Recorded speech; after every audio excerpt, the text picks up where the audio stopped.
आज देखेंगे access control. Access control का मतलब है, जैसे अभी हमने पहले देखा था कि जो कनेक्शंस हैं वो किस तरह के होते हैं। एक होता है पॉइंट टू पॉइंट कनेक्शन, ठीक, एक होता है multi point connection. Multi point connection में क्या होता है, पॉइंट टू पॉइंट में एक दोनों डिवाइस के बीच एक डेडिकेटेड लाइन होती है, लेकिन मल्टी पॉइंट में क्या होता है, एक ही लिंक एक से ज़्यादा डिवाइसेस के द्वारा शेयर की जाती है। ठीक है, तो ये जो एक्सेस कंट्रोल होता है ये मल्टी पॉइंट कनेक्शंस में होता है, जहाँ एक लिंक को बहुत सारी डिवाइसेस शेयर करती हैं।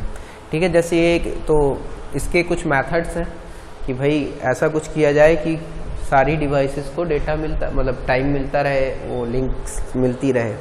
तो पहला मेथड है TDMA, time division multiple access. ठीक है, टाइम डिवीज़न मल्टीपल एक्सेस। इसमें क्या करते हैं कि कुछ टाइम स्लॉट्स डिवाइड कर दिए जाते हैं, हर एक डिवाइस को एक पर्टिकुलर टाइम स्लॉट मिलता है, वो उस टाइम पर अपना जो पैकेट है या डेटा है वो सेंड कर सकता है। ठीक है, तो हमने यहाँ पर एक एग्जांपल लिया है, उसमें छोटा सा अजम्पशन है कि जितने भी पैकेट्स हैं जो सेंड करने हैं हर डिवाइस के द्वारा वो सेम साइज के हैं। ठीक है, तो जैसे कि अब यहाँ से स्टार्ट करते हैं। जैसे सबसे पहले थोड़ी देर के लिए पहली डिवाइस को दे दिया, फिर दूसरी को, फिर तीसरी को। ठीक है, फिर तीन ही डिवाइस है मान के चलते हैं, तो फिर से पहली को, फिर दूसरी को, फिर तीसरे को, फिर से पहले को, फिर दूसरे को, फिर तीसरे को। ठीक है, एक टाइम स्लॉट दे दिया जाता है। अब उस टाइम स्लॉट को क्या देंगे, क्योंकि देखो यहाँ पर टाइम स्लॉट में क्या करना होगा, टाइम स्लॉट में हमें उस पैकेट को उस लिंक पर रखना होगा और वहाँ से वो पैकेट ट्रांसफर करना होगा रिसीवर तक। ठीक है, तो उस पैकेट को उस लिंक पर रखने में टाइम लगता है, उसे कहते हैं ट्रांसमिशन टाइम TT, और उस पैकेट को रिसीवर तक सेंड करने के लिए जो टाइम लगता है उसे कहते हैं TP, प्रोपोगेशन डिले और ट्रांसमिशन डिले। ठीक है, तो एक टाइम स्लॉट का जो साइज होगा वो इस तरह से होगा, जहां ट्रांसमिशन डिले होगा इस पैकेट को उस लिंक पर रखने के लिए जो टाइम लगेगा, और दूसरा होगा प्रोपोगेशन डिले उस पैकेट को रिसीवर के पास तक छोड़ने के लिए। ठीक है, तो हर एक डिवाइस को उतना टाइम स्लॉट दे दिया जाएगा जितने में वो पैकेट उस पर रखा जा सके लिंक पर, और उस पैकेट को रिसीवर के पास तक सेंड किया जा सके। ठीक, तो इतना ही टाइम हमने 1 को दिया, फिर इतना ही टाइम 2 को दिया, इतना ही टाइम 3 को दिया। तो 1 वाले को अगर पैकेट सेंड करना होगा वो इसी टाइम स्लॉट में करेगा, या फिर जब दोबारा टाइम स्लॉट मिलेगा। तो मान के चलो एक पैकेट उसने यहाँ भेजा, अगला पैकेट यहाँ भेज पाएगा। ऐसे ही 2 ने पहला पैकेट यहाँ भेजा, अगला पैकेट उसके बाद भेज पाएगा। तो इस तरह से पैकेट ट्रांसफर होगा। ठीक है, अब अगर इसमें एफिशिएंसी की बात की जाए तो एफिशिएंसी क्या होती है, useful time upon cycle time. तो यहाँ यूजफुल टाइम कितना है, TT, जितनी देर में हम वो पैकेट उस लिंक पर रख रहे हैं। ठीक है, या ट्रांसफर कर रहे हैं लिंक पर, तो TT रखा तो लिंक पर ट्रांसफर हो गया। अब टोटल कितना टाइम लग रहा है उसमें, TT प्लस TP, इसको कहते हैं साइकिल टाइम। ठीक, और जब इसको TT से ऊपर नीचे डिवाइड कर देंगे तो ये आएगा, इसको कहते हैं अल्फा। तो इसका जो एफिशिएंसी हो जाएगी 1/1 प्लस अल्फा।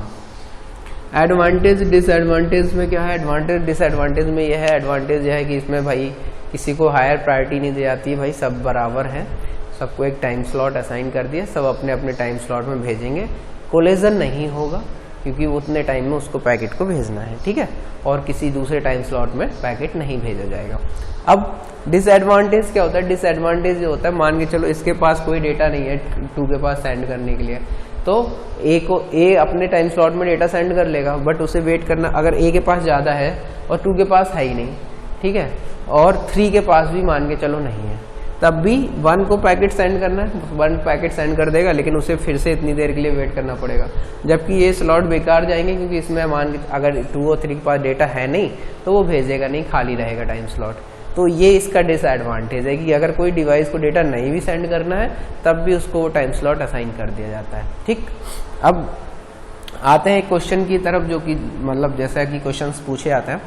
तो एक क्वेश्चन है जहाँ पर ट्रांसमिशन डिले 1 मिलीसेकंड है, प्रोपोगेशन डिले 1 मिलीसेकंड है, और एक कैलकुलेट करना है इफेक्टिव बैंडविड्थ, जबकि हमारे जो अवेलेबल बैंडविड्थ है वो है 4 Mbps। ठीक है, अब दूसरा है कि इसी में ये बताना है कि मैक्सिमम नंबर ऑफ स्टेशंस कितने हैं जो कि हम इस से कनेक्ट कर सकते हैं, और हर स्टेशन जो है वो कितना यूज कर रहा है वो 2 kbps बैंडविड्थ यूज कर रहा है। ठीक है, तो पहला क्वेश्चन मतलब टीटी और टीपी दे रखा है।